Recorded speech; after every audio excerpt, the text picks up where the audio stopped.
यानंतर मी विनंती करतो डॉक्टर दिलीप चव्हाण सर यांना की आपण आपलं विवेचन मांडावं. दत्ता भगत यांच्या नाटकातील सामाजिक तणाव या विषयावर आदरणीय डॉक्टर दिलीप चव्हाण सर. सर्वांना नमस्कार. मी थेट बोलायला सुरुवात करतो कारण वेळ कमी आहे. पूर्वी जो वेळ होता तो अर्धा तास होता, आता एकदम 15 मिनिटावर आलेला आणि मुद्दाम मी ते आणलेलं सगळं तिथे ठेवून दिलेलं आहे. कारण मी जर ते कागद हातात घेऊन बोलायला लागलो तर जास्त वेळ होईल. आणि माया पंडित मॅडम यांनी सांगितलं की फार अकॅडमिक नाही, आपल्याला उत्सवी असा कार्यक्रम आहे, त्यामुळे मी केवळ 1-2 मुद्दे फक्त सांगणार. भगत सरांनी जी नाटकं लिहिली आणि एकांकिका लिहिली, त्याच्यामध्ये प्रामुख्याने मी 1-2 नाटकासंदर्भानं काही बोलणार आहे. खेडिया, वाटा पळवाटा, अश्मक, पुस्तकी चर्चा आणि माता रमाई आधारवे अशी त्यांची नाटकं प्रसिद्ध आहेत. आणि जी सुरुवातीची जी नाटकं आहेत खेडिया आणि वाटा पळवाटा हे 80च्या दशकामध्ये आलेली नाटकं आहेत. मॅडम जसं म्हणाल्या की आपल्याला फार पार्श्वभूमीवर जर केलं तर 1855ला महात्मा ज्योतिराव फुलेंनी तृतीय रत्न नाटक लिहिलं आणि ज्या दलित रंगभूमीचा सुरुवात म्हणू आपण ती अण्णाभाऊ साठे किंवा इतर लोकांचं असलं तरी प्रमुख नाटक आपल्याला परत 1955ला मोदी चिटणीस यांनी जे युगयात्रा नाटक केलं तिथे पण आपल्याला एक वेगळ्या जाणीवांचा उदय झालेला आपल्याला दिसतो. आणि त्या दलित नाटकांपेक्षा एक वेगळी जाणीव आधी जे लिहित होते त्याच्यापेक्षा एक वेगळी जाणीव या युगयात्रेनं दिली. आणि युगयात्रेमध्ये नवी चिटणीसांनी जो एक इतिहास उभा केला, एक अल्टरनेटिव्ह असं कल्चर उभं करण्याचा प्रयत्न केला. जुन्या गोष्टी घेऊन त्याचं नवं अर्थ लावण्याचं जो काम त्यांनी केलं आणि एक वेगळाच एक विश्व उभं राहिलं. आणि मिलिंद कॉलेजमध्ये दलित साहित्याचा उदय झाला आणि एक फोर्सफुली एक साहित्य आलं, त्याच्यामध्ये कविता आल्या, आत्मकथनं आली आणि नाटक पण आलं. या नाटकाला दत्ता भगत सरांनी कसं ते रिॲक्ट झालेले आहेत हे पाहणं बोलत. खेडिया हे 80च्या दशकात नाटक आलं आणि खेडियाच्या आधी जर आपण पाहिलं तर एक नामांतराची चळवळ आहे. तर ती नामांतराची चळवळीची पार्श्वभूमी या सगळ्या नाटकाला येते. दत्ता भगत सर तसे त्यांनी म्हटलेलं आहे, अनेक ठिकाणी सांगितलेलं आहे की ते प्रत्यक्ष या चळवळीमध्ये जरी नसतील तरी देखील एक जाणीव असलेला, एक संवेदनशीलता असलेला एक जो तरुण असतो, अभ्यासक असतो, तो याच्यापासून अलग नसतो, वेगळा नसतो आणि जे धगधगत आहे ते मांडण्याचा ते प्रयत्न करतो. आणि मग या सगळ्या गोष्टीला रिॲक्ट होताना खेडिया वाटा पळवाटाची खूप चर्चा आपण करतो, पण वाटा पळवाटा एक सरळ नाटक मला वाटतं. तर त्यापेक्षा अधिक लेअर असलेलं जर नाटक जर असेल तर ते खेडिया आहे. त्याच्यामध्ये खूप असे पापुत्रे आहेत, खूप त्याच्यामध्ये आपल्याला एक काही नवं शोधता येतं. प्रमुख मी त्याला म्हणजे फार याच्यामध्ये जात नाही मी, पण खेडियाकडे जर तुम्ही पाहाल तर तुमच्या लक्षात येईल की मी म्हणालो की ते चळवळीचं नाटक किंवा एखाद्या नामांतराचा थेट संदर्भ नसलेलं नाटक असलं तरी ते कशाचं नाटक आहे. तर मी जेव्हा पाहतो ते मला वाटतं की एक नव्या दलित जाणीवेच्या उदयाचा कडे ते कसे पाहतात किंवा एक नवी दलित जाणीव कशी उदयाला येते त्याचं ते नाटक. त्याच्यामध्ये काय आहे, एक भास्करराव नावाचे वकील आहेत, ब्राह्मण आहे, त्यांची पत्नी नलू आहे आणि त्यांच्याकडे एक आश्रित आहे नारायण, तो दलित आणि त्याचा ते सांभाळतो, तो उभा राहतो, प्रेम आहे. हे एक भाग आहे. दुसरा एक पारंपरिक जातीय जो वर्ग असतो तोही गावामध्ये उपलब्ध आहे की जो आपण त्याला काही फार विश्लेषण करायची गरज नाही. हा एक उदारमतवादी असा एक आपण जो समाजवादी उदारमतवादी काय त्याला म्हणायचं तुम्हाला की दलित प्रश्नाकडे, दलित समूहाकडे एक सहानुभूतीने पाहणारा वर्ग आहे. आणि हा नारायण जेव्हा उभा राहतो तेव्हा सुरुवातीला त्याचा वापर हे भास्करराव कसा करतात या सामाजिक प्रश्नाचं सोडवणूक करण्यासाठी, तिथलं राजकारण करण्यासाठी. पण जेव्हा नारायणला तो फार शिकलेला नाही, पण नारायणला स्वतःच्या अस्तित्वाची जाणीव व्हायला लागते, त्याचं मूळ जे आहे त्याची जाणीव व्हायला लागते, तो स्वयंप्रज्ञ व्हायला लागतो आणि तिथे पेच उभा राहतो. हे दलित जाणीव जेव्हा स्वयंप्रज्ञेने उभी राहायला पाहते तेव्हा हे पालकत्व स्वीकारलेलं पुरोगामित्व हे कसं उघडं पडतं याचं दर्शन आपल्याला खेड्यामध्ये घडतं. पारंपरिक जे वर्चस्ववादी आहेत ते आता आहेतच, त्याचा तर काही प्रश्नच नाही, त्याच्याशी तर त्याचा संघर्ष आहे. पण ज्यांनी पालकत्व स्वीकारलेलं आहे ते पालकत्व स्वीकारलेलं काय म्हणणं आहे की तू राहा, तुझ्याबद्दल सहानुभूती आहे, पण तुझी नव्यानं उदयास आलेली जी जाणीव आहे, आत्मजाणीव आहे, स्वयंप्रज्ञ तू होऊ पाहतोय, ते मात्र आम्हाला चालणार नाही. आणि 3 स्तरावर जर आपण पाहिलं, बरं बाकी पण पात्र आहेत त्याच्यामध्ये मी जात नाही, कारण त्याच्यामध्ये या सगळ्या व्यवस्थेला शरण गेलेली दलित पात्र पण आहे, त्यालाही वेगळ्या पद्धतीने आपल्याला बघता येतं. पण त्याच्यामध्ये प्रामुख्यानं जो नारायण आहे तो नारायण नव्यानं उदयाला येत असलेल्या स्वयंप्रज्ञ दलित जाणीवेचं प्रतिनिधी म्हणून आपल्याला पाहावं लागतं. आणि ही मग त्याला कालातीत होऊन जाते. आजही एखादा माणूस जर नव्या प्रज्ञेनं उभा राहत असेल तर त्याला सगळे मिळून कसं ठेचतात हे आपण आज पाहतो. आणि म्हणून ती केवळ त्या घटनेपुरतं ती मर्यादित नाही. नारायण भास्कर याची कहाणी तेवढ्यापुरती मर्यादित नाही. म्हणून 3 आपल्याला कोण दिसतात त्याच्यामध्ये, 3 स्तर दिसतात. एक तर तो पारंपरिक जातीय वर्चस्व वर्णवर्चस्व मांडणारे जे लोक आहेत त्याच्याशी त्याचा संघर्ष आहे. पण दुसरीकडे त्याचं नेतृत्व तो नाकारतोय, त्यांचं अस्तित्व तो नाकारतोय, त्यांचं अन्यायपणा तो नाकारतोय. पण दुसरीकडे तो जो पालकत्व स्वीकारलेला भास्कर कुलकर्णी, भास्कर वकील आहे, त्या भास्करांचं पण नेतृत्व तो नाकारतो. आणि हे मला फार महत्वाचं वाटतं. आणि तो नव्यानं उभा राहतोय. मॅडमनी एक त्याकडे लक्ष वेधलं वाटापळवाटातल्या किंवा इतर ठिकाणी स्त्रीचं. याच्यामध्ये स्त्री पात्र सगळ्याच नाटकांमध्ये भगत सरांच्या वेगवेगळ्या पद्धतीने, तर त्या ज्यांचा उल्लेख त्या एकांकिकाचा केला, एकटी आणि सूट, दोन्ही मिळून त्यांनी ते सांगितलं. तर त्या दलित स्त्री आहे, पण खेड्यामधली स्त्री आणि वाटापळवाटामधली स्त्री ही ब्राह्मण स्त्री आहे. भास्कररावाची जी पत्नी आहे नलू, ही पुत्रवत प्रेम करते या नारायणबद्दल तिला आस्था आहे, आत्मा आहे, वात्सल्य आहे. आणि इकडे जी हेमा आहे ती एक सहजीवन जगणारी आहे दलित व्यक्तीसोबत. एकीकडे सहजीवनामध्ये ती हेमा आहे आणि इकडे वात्सल्य आहे. या दोघी जातीच्या पल्याड जाऊन ते पाहतात. म्हणजे तिनंही जात सोडलेली आहे आणि इकडे नलू जी आहे ती देखील पारंपरिक तिची जात जाणीव सोडून त्या नारायणवर प्रेम करते. पण असं जरी असलं तरी यामुळे काही होत नाही, याच्याकडे काही संरचना बदलत नसते. भगत सर ही जी 2 पात्र उभी करतात याच्यामध्ये मला एवढं दिसतं की ही जी जात आहे त्या जातीच्या पलीकडे ती माणूस म्हणून ते जाऊ शकतात, पण संरचनेमध्ये काहीही बदल होत नाही. म्हणजे हेमानं सतीशशी लग्न केलं म्हणून संरचना बदलत नाही जातीची. जातीवरून तिचा दर्जा किंवा याचा दर्जा याच्यामध्ये बदल होत नाही. किंवा नलूनं एका अस्पृश्य मुलावर प्रेम केलं म्हणून जात बदलत नाही. भगत सर फक्त या 2 समूहांमधला एक सेतू, एक पूल निर्माण करतात आणि तो पूल जाणीवपूर्वक ते स्त्रियांच्या माध्यमातून निर्माण करतात. हे मला फार मुलाचं वाटतं. कारण 80च्या दशकामध्ये म्हणजे त्या काळात खरं तर स्त्रीवाद किंवा अशा पद्धतीचा अभ्यासाला नुकतीच सुरुवात झाली होती. अशाही एका काळामध्ये नलूसारखं पात्र, हेमासारखं पात्र भगत सर निर्माण करतात आणि एक पूल निर्माण करतात, एक नैतिकतेचा पूल, एक वात्सल्य आणि इकडे एक सहजीवनाचा पूल ते निर्माण करताना आपल्याला दिसतात. आणि म्हणून मला असं वाटतं की ही जी 2 पात्र आहेत नलू किंवा हेमा, हे एक वेगळ्या पद्धतीने आपल्याला बघता येऊ शकतो. दुसरी एक खरं तर सगळ्यात नाटकावर बोलता येईल पण मला माहित नाही मी घेतलं. दुसरं जे नाटक आहे वाटापळवाट, आता याच्यामध्ये खूप बोलता येण्यासारखं आहे कारण खूप जणांनी त्याचा अभ्यास केलेला आहे. मी पण म्हणजे खूपदा वाचलेलं आहे, खूपदा पाहिलेलं आहे.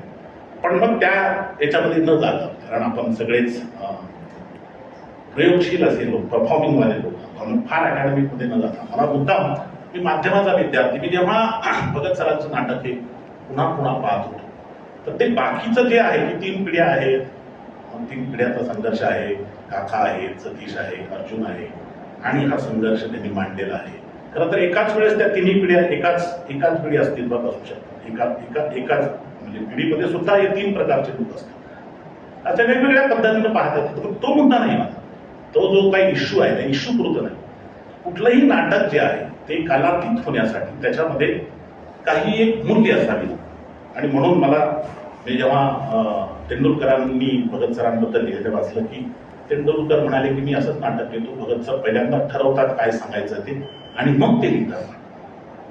तर तेंडुलकरांना गरजच नाही विचार करायची, तर तेंडुलकरांना काही बदलायचंच नाही. तेंडुलकरांना फक्त दर्शन घडवायचं.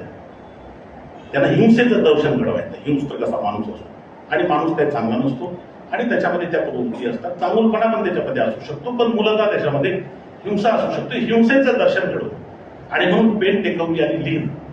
आणि मग तुम्ही कुठलंही नाटक जर पाहिलं, म्हणजे मला आवडतात ते नाटककार, पण तुम्ही पाहता त्यांना काही सांगायचं नाही. म्हणजे तुम्ही जर सखाराम मॅटरचा शेवट पाहिला तर त्याच्यामध्ये आपण चक्रवलं तेवढंच होतं की ती जी काही गरीब वाटणारी बाई लक्ष्मी काय कोण ती खड्डा खोदायला लागते आणि आपण दचकून जातो. हे काय की ही जर अशा पद्धतीचे विचित्र विक्षिप्त हिंसक असं वागण्याचं दर्शन घडवणं हे फक्त तेंडुलकरांचं काम. भगतसिंग तसं करू शकत नाही. आणि म्हणून मग ते त्या व्यावसायिक दृष्ट्या ते यशस्वी आहेत का, काय कारण आहे. कारण त्यांनी असं म्हटलं तेंडुलकरांनी, किंवा नाटकाचा पहिला गुण असला पाहिजे की त्यांनी रंजन करावं. काही करावं का न करावं, प्रबोधन करावं का न करावं पुढचा मुद्दा आहे, पण त्याने रंजन केलं पाहिजे.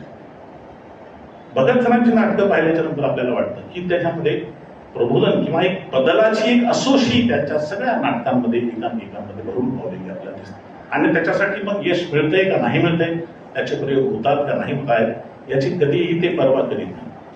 आणि म्हणून या वाटापळवाटामध्ये बाकीच्या त्या तपशिलामध्ये मी जात नाही, पण त्यांना तो शेवट आहे, शेवटाचा उल्लेख दोन म्हणजे अरुण शिंदे सरांनी केला आणि मॅडम. तर मी माध्यमाचा विद्यार्थी, मला असं वाटलं की हा जो शेवट आहे तो शेवट एकदम त्या विषयापेक्षा वेगळा आहे. विषय काय आहे, दलित आहेत, एक अर्जुन आहे, काका आहे, एक प्रश्न उभा राहिलेला आहे आणि त्या प्रश्नाला ते तिघे भिडलेले आहेत. आणि शेवटी मग काका व्यथित होतात की अर्जुन नावाचा त्याच्याकडून आशा होती, अपेक्षा होती की तो दलितांचा प्रतिनिधी करतोय. हा कोडगाटे जे आहे आपला पुतण्या, तो शिकला पण तो वाया गेला, त्यानं काही करून दाखवलं नाही. आता तुझ्याकडून हिंमत येत होती मला, पण तूही तसाच निघालास.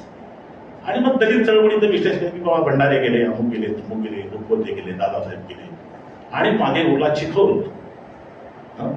माझी हिंमत कसली वगैरे वगैरे ते म्हणतात. आणि मग तूही त्याच वाटाने निघालास आणि तेही त्या अस्वस्थतेमध्ये आणि त्याच्या याच्यामध्ये संपतात. मग आता हा सतीश उरलेला आहे, अर्जुन उरलेला आहे, हेमा उरलेली आहे. आणि अर्जुन येऊन आपल्या शिक्षकाला सुनावतो आणि ते वाक्य मला फार महत्वाचं वाटतं. घर देता का घर, मॅडम म्हणाले, त्याहीपेक्षा मला जास्त काळी चिरत जाणारं जे कुठलं वाक्य असेल तर ते वाक्य आहे की किंमत मोजावी लागते सर, किंमत मोजावी लागते. तुम्हाला जर बदल हवा आहे, तुम्हाला जर परिवर्तन हवं आहे, तर तुम्हाला त्याची किंमत मोजावी लागते. हे अर्जुन त्याच्या तोंडावर फेकून जातो आणि मग ते दोघं जण अस्वस्थ असतात. मग तुम्ही सगळ्याच कोसळल्यासारखं वाटतं. हतबलता जी आहे, सतीशची हतबलता आहे की आता काय करावं, हे सगळीकडून आपण कोसळतोय, कुठेही आशेचा किरण दिसत नाही. आणि मग मी पाहतो की अकिरा कुरोसावा नावाचा एक जपानी दिग्दर्शक, अकिरा कुरोसावा, त्याचा राशोमन नावाचा फार गाजलेला चित्रपट आहे आणि सगळे क्लासिकवाले ते हमखास बघतात, त्याची पुन्हा पुन्हा चर्चा करतात. आणि त्यामुळं मी पण ते बऱ्याचदा सिनेमा पाहिला आणि मग एकदम मला लक्षात आलं की अरे हा शेवट आणि हा शेवट हा सारखा कसा, त्याच्यामध्ये साम्य कसं काय. तर राष्ट्रमान आपल्यापैकी बऱ्याच जणांनी पाहिला असेल, कोल्हापूर तर काय सिनेमाची नगरी आहे, अभ्यास भरपूर आहे.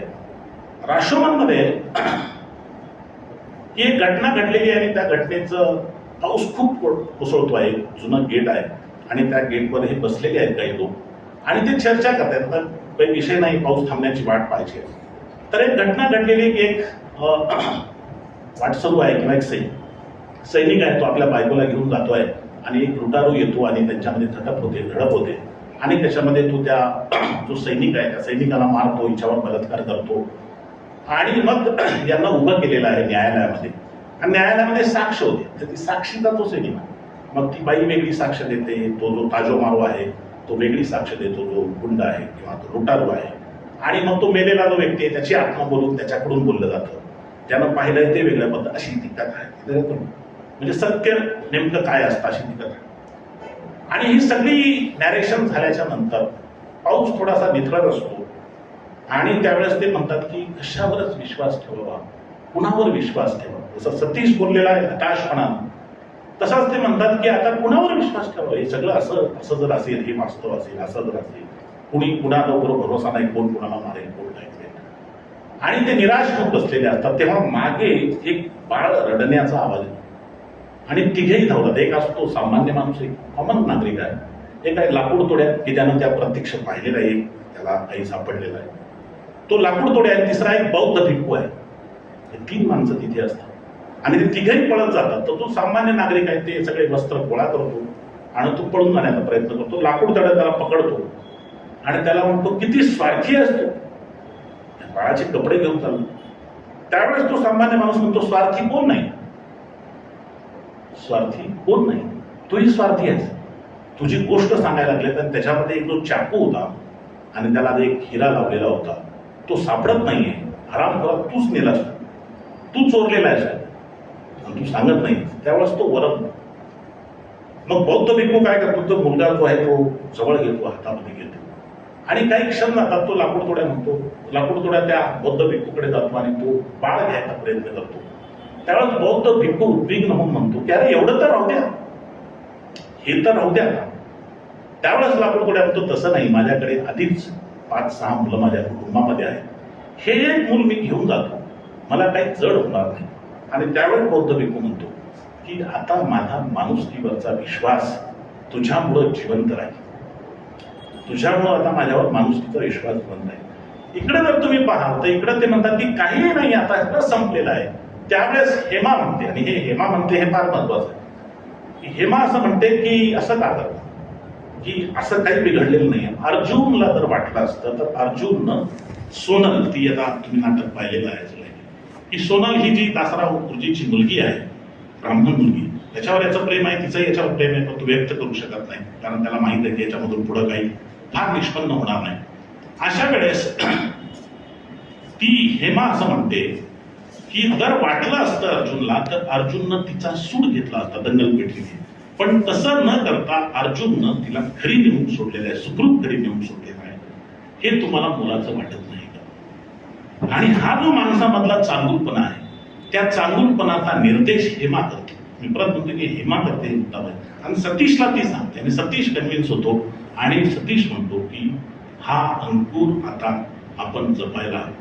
आणि परत वाक्य आहे की नुसतं जपायला नाही तर त्याच्या सोबत उभं राहून तो आपण जपायला, त्याच्या सोबत राहिला. मला असं म्हणायचं आहे की ही जी 2 जरी घटना, माध्यम वेगळी माध्यम आहेत. 1850ला अकिरा कुरोसावा बौद्ध परंपरेतला एक माणूस, एक करुणेची भाषा बोलतो आहे तिकडे, आणि इकडे दत्ता भगत सर मराठवाड्यामध्ये नांदेडसारख्या ठिकाणी बसून. त्यांनी पाहिलेलं नाही. मी त्यांना विचारलं की तुम्ही सर राष्ट्रमत पाहिला, तर ते म्हणाले मी पाहिलेलं नाही. तर ते व्यक्ती पण परत एकदा, कारण ती नाटक दलित साहित्य त्या सगळ्या चळवळीचं जरी असलं तर ते सांगू काय पाहतात, अंतिमता हे सांगू पाहतात की माणसावरचा जो विश्वास आहे, माणसाच्या चांगुलपणावरचा विश्वास आहे, माणसामध्ये करुणा नावाची जी गोष्ट आहे त्याच्यावरचा विश्वास, हे दोघेही कलावंत, अकिरा कुरोसावा असतील, भगत सर, हे ढळू देत नाही. मला मुद्दाम हे सांगायचं आहे, याच्यामध्ये लाकूड तोड्या नैतिक नाही आहे, लाकूड तोड्या नैतिक नाही आहे. लाकूड तोड्या काय चांगला माणूस आहे असं काही सर्टिफिकेट देत नाही अकिरा कुरोसावा. भगत सर पण काही फार, म्हणजे अर्जुननं जे काही केलेलं आहे, त्यांना जे काही खंडणी गोळा केली वगैरे वगैरे वगैरे, त्याच्याबद्दल त्याला सर्टिफिकेट नाही आहे. म्हणून ह्या भाबडा अशालाच नाही. भाबडेपणा आला तरी माणूस चांगलाच असतो. अंतिमता माणूस चांगला असतो असं भगत सरही म्हणत नाही, अकिरा कुरोसावाही म्हणत नाही. माणूस हा सुष्ट दुष्ट सगळ्या गोष्टींनी, किंवा तेंडुलकरांच्या भाषेत हिंसेमध्ये, ते सगळेच गुण त्याच्यामध्ये असतात. पण सगळ्यात महत्वाची गोष्ट अशी आहे की असा जरी माणूस असला तरी मानवता, माणुसकी, करुणा ही त्याच्यामध्ये जागृत होऊ शकते आणि त्यातून हा समाज बदलू शकतो. या बदलाकडे हे दोन्ही कलावंत एक थेटपणानं निर्देश करतात आणि मला ते फार मौलिक वाटतं. आणि म्हणून काळाच्या किती कसोट्या किंवा कितीही ओलांडला तरी देखील ही नाटकं जी आहेत ती केवळ एका प्रश्नापुरती, एका समूहापुरती मर्यादित राहत नाही.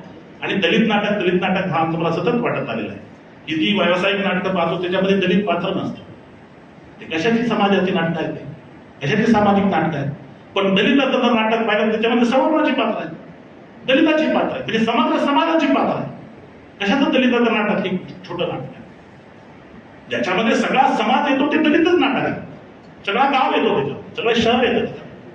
आणि माणसाची जी खरी सामाजिक ओळख या देशानं दिलेली आहे का, त्याला वगळून काय नाटक करतात, ती घेऊन हे नाटक उभं राहतं. आणि म्हणून दत्त भगत सरांचं मग खेळी असेल, अश्मक असेल, अश्मक ही वेगळीच आहे. तर आता अश्मकवर स्वतंत्रपणाने बोलायला पाहिजे, पण मला वाटतं वेळ झाला का सर? अश्मकवर स्वतंत्रपणाने बोलायला पाहिजे. त्या अश्मक मला सतत वाटतं की अश्मक हे एक पौराणिक त्यांनी त्याचा जरी पास घेतलेला असला तरी त्या काळात काँग्रेस सरकार आणि दलित चळवळीची होणारी जी वाताहत आहे त्याचं एक दर्शन ते घडवतं. फक्त एवढं मला असं वाटतं सतत की मी ते खूप वाचायला पण जड जातं, सादरीकरणाला पण ते जड असं नाटक आहे. कारण काय की जेव्हा एखादा लेखक कलावंत सांगत असतो तेव्हा सरफेस लेवलला एक गोष्ट असते आणि त्याच्या पलीकडे जाऊन काहीतरी लेअर असतं आणि म्हणून गोष्ट साधी सरळ असते, त्याच्या पलीकडे जाऊन काही सांगायचं असतं. दत्ता भगत सरांचं हे जे नाटक आहे ते सरफेस लेवलचं नाही आहे, ते थेट पलीकडे जे काही सांगायचं आहे ते इथेच सांगतात. आणि त्यामुळे मला असं वाटतं की ते समजून घ्यायला किंवा ते सादरीकरण करायला पण त्याच्यामध्ये खूप मोठं पोटेन्शियल आहे, खूप मोठी त्याच्यामध्ये ताकद आहे की त्यांनी त्याच्यामध्ये ज्या कहाणी पौराणिक संदर्भ जरी घेतलेली असली तरी दलित चळवळीची जी लाभार्थीपणाची जी हौस आहे आणि म्हणून ते अश्मक नावाची जी गोष्ट आहे की ते माठ ते दिले जातात, काही तुम्हाला सवलती वगैरे दिले जातात आणि एक दगड अश्मक त्याच्यावर मारला जातो, तुम्ही घरी पोहोचेपर्यंत ते सगळं गळून जातं. आता दलित राजकारणाचा तेच आहे, थेट उपवर्गीकरणापर्यंत आपल्याला येता येतं की तुम्हाला वाटलं जातं काहीतरी आणि तुम्ही ते खेळत राहता. सत्ता ही चाल कशा पद्धतीने खेळते याचा अतिशय चांगलं मांडणी या नाटकामध्ये केलेली आहे. मी पुस्तकी मान चर्चेचा फक्त एक उल्लेख करून फक्त थांबतो. माता रमाईबद्दल आता बोलत नाही. पुस्तकी मान चर्चा हे अलीकडच्या काळामध्ये भगत सरांनी लिहिलेलं नाटक, म्हणजे दलित चळवळ आहे, सगळा समाज झालेला आहे, 1956ला धर्मांतर झालेलं आहे, एक नवं मन्वंतर घडलेलं आहे. पारंपरिक जो आपला समाज आहे त्या समाजातून हा बौद्ध झालेला असा समाज आहे. नवी मूल्य त्यांनी स्वीकार, म्हणजे बाबासाहेबांचं थेट म्हणणं होतं ना की मूल्य नवी असते. बाबासाहेब म्हणाले की संविधान जेव्हा 50ला लागू केलं तर तेव्हा ते म्हणाले की बाबा हे सगळं जे आहे स्वातंत्र्य, समता, बंधुता हे मी बुद्धाकडून घेतलं, फ्रेंच राज्यक्रांतीकडून घेतलेलं नाही. आणि मग बुद्धाची जी समता होती ती समता आली राज्यघटनेमध्ये आणि आता देश आता त्या मार्गाने जाईल. पण त्यांना माहित होतं की राज्यघटनेने समाज बदलत नाही, राज्यघटनेमध्ये तत्व आली म्हणजे ती समाजात येत नाही, समता ही समाजात येत नसते तशी. तर त्याच्यासाठी तुमच्या जीवनाचीच मूल्य बदलावी लागतात, जीवन मूल्य बदलली पाहिजे. तुमची संविधानाची मूल्य तर आहेत पण तुमची जीवन मूल्य काय, पारंपरिक जीवन मूल्य, पण पारंपरिक जीवन मूल्य बदलली पाहिजेत या हेतून त्यांनी 1956ला स्वतः आणि आपल्या सहित आपल्या बौद्ध आपल्या अस्पृश्य बांधवांना बौद्ध धर्माची दीक्षा दिली, नवं मूल्य दिलं, स्वातंत्र्य, समता, बंधुता, विवेकवाद, विज्ञानवाद, सगळ्यात विवेकशीलता, विज्ञानवाद हे आपण त्याच्यामध्ये जोडू. त्यांना विचारलं की तुम्ही का करताय धर्माने, ते सांगतो समता आहे, विवेक आहे, विज्ञान, या सगळ्या गोष्टीसाठी त्यांनी धर्मांतर केलं. 1956च्या नंतर काही काळापर्यंत हे जे मूल्य बदलाची जी एक गती होती, चळवळ होती, ती मोठ्या प्रमाणात होती. देवधर्म फेकून द्या, देवधर्म फेकून द्या, सगळी अडगळीत टाकून द्या, विवेकशील व्हा, मंदिरामध्ये पाणी येऊ देत नाहीत, मंदिरच सोडून द्या, ही सगळी एक चळवळ झाली. परंतु 60-70-80च्या दशकामध्ये येता येता हा समाज आरक्षणाच्या किंवा नोकऱ्या याच्यामधून मोठ्या एक मुख्य समूहाशी तो जोडला गेला आणि त्याला वाटू लागलं की यांनी आपला स्वीकार केला आहे आणि त्यांच्यासोबत राहता राहता त्याला वाटू लागलं की ती जुनी मूल्य पण आपल्याकडे राहिली पाहिजे. आणि मग नुसती प्रतीकांची यातला बदल झाली. बाबासाहेब गेले, गणपती गेले आणि मग बाबासाहेब आले, मग हे गेलं ते आलं, म्हणजे तिथं काय दहावं गेलं आणि पुण्यनुमोदन कार्यक्रम आला. काय प्रत्येक गोष्ट त्या पद्धतीनं म्हणतो की सामाजिक संबंध काही बदलले. बौद्ध म्हणजे हिंदू सासू सासू आणि सासूसून आणि बौद्ध सासूसून याच्यामध्ये काही फरक झाला का? तो झाला नसेल तर तुमच्यामध्ये मूल्य बदल झाला नाही. यामध्ये या नाटकामध्ये त्यांनी पुस्तकी बाल चर्चा असं नाव दिलेलं. एक रिटायर्ड रत्नपारखी प्राध्यापक आहेत आणि त्यांची पत्नी जी आहे ती पारंपरिक आहे.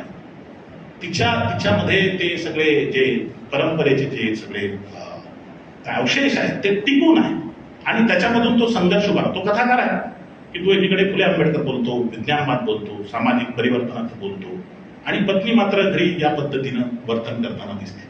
हा तो पेच आहे आणि हा पेच मग तुम्ही जर पाहाल तर हा पेच कुण्या एकट्याचा राहत तर तो सार्वत्रिक पातळीवरचा जो पेच आणि सतत जो दलित चळवळीवर जो आघात होतो तोच हाच आहे की तुम्ही समतेची भाषा करता पण तुमच्या पितृसत्तेचं काय, दलितांमधल्या पितृसत्तेचं काय, दलितांमधल्या म्हणजे तुम्ही एक मध्ये माझ्याकडे एक स्कॉलर आल्या होत्या, स्मिता पाटील म्हणून होत्या. त्यांनी माझ्या बायकोची मुलाखत घेतली. मी म्हटलं घेऊ नका त्याची मुलाखत. नाही घेऊ द्या म्हणजे आम्हाला, तुम्ही थांबू नका, आम्ही विचारत होते. आणि तिला त्या विचारायला लागल्या प्रश्न की तुम्ही तर इतके बोलता एकीकडे, तिची काय मानसिकता आहे, तिचं काय जगणं आहे, ते का नाही आहे. आणि हा जो एक मोठा प्रश्न आहे. आणि मग नंतर आपल्या लक्षात येते की 70-80 पर्यंत येता ही जी धम्म चळवळ आपण त्याला म्हणू, मूल्यांतर करण्याची, बंधनतर करण्याची चळवळ मागे पडली. राजकारणामध्ये इतके लोक मशगूल झाले की याच्याकडे कर्मकांडाकडे झुकायला. म्हणजे आता बौद्ध कर्मकांड आणि हिंदू कर्मकांडामध्ये काही फरक नाही. हिंदू बौद्धवाद त्याला असं म्हणतो, हा हिंदू बौद्धवाद आहे. म्हणजे तेच आहे सगळं, फक्त त्याचे रूप बदलले. आमच्यामध्ये हे नसतं. बाकीचे जसे म्हणतात आमच्यामध्ये हे नसतं, तसे बौद्ध म्हणतात आमच्यामध्ये हे नसतं, आम्ही असं करतो. तर हे जे आहे, तर याला ऍड्रेस करणारं हे पुस्तक किंवा चर्चा अतिशय महत्वाचं नाटक आहे.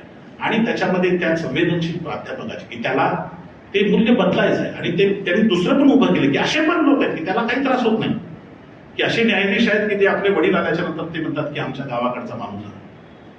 असा गावाकडचा माणूस आहे सांगताना त्याच्या मनामध्ये एक त्याचा जर आपण काय म्हणू, त्याचा जर ग्राफ घेतला त्याच्या छातीचा किंवा काय आपण कोणता असतं ते काय कोणती टेस्ट म्हणतात, नार्को, दुसरी एक टेस्ट नार्को टेस्ट तरी त्याचा हल्ला असेल त्या शंका आहे. हलत नाही, कारण त्याला ते नाहीच आहे. पण ज्याला वाटतं की हे बदल व्हावा, बदल घडावा, नवं यावं, त्याची मात्र कुंडी होती. या कुंडीला सुद्धा भगत सरांनी या पुस्तकी वाद्याच्या याच्यामध्ये खूप चांगल्या पद्धतीने अभ्यास केलेला आहे. खूप बोलता येण्यासारखा आहे, खूप वेगवेगळे लिहार आहे. पण भगत सरांनी जे काही दिलेलं आहे तर ते केवळ करमणूक म्हणून नाही, केवळ प्रबोधन म्हणून नाही, एक सामाजिक बदलासाठी असूसलेला असा एक सृजनशील कलावंत, एक मोठा कलावंत म्हणून दत्ता भगतांना म्हणजे त्यांचे योगदान खूप मोठं आहे. त्यांच्या खूप बोलता येण्यासारखं आहे, खूप लिहिता येण्यासारखं आहे. मी काही भाग लिहिलाही होता, पण मुद्दाम मी तो इथं घेतला तर ते जास्त वेळ जाईल म्हणून मी बोललो नाही. तर या कमी वेळेमध्ये मला जे सांगता येईल ते मी सांगण्याचा प्रयत्न केलेला आहे. आपणही या नाटकानंतर पुन्हा अवलोकन करावं अशी मी विनंती करतो. आणि हा इतका चांगला कार्यक्रम आयोजित केला त्याबद्दल संयोजकांना धन्यवाद.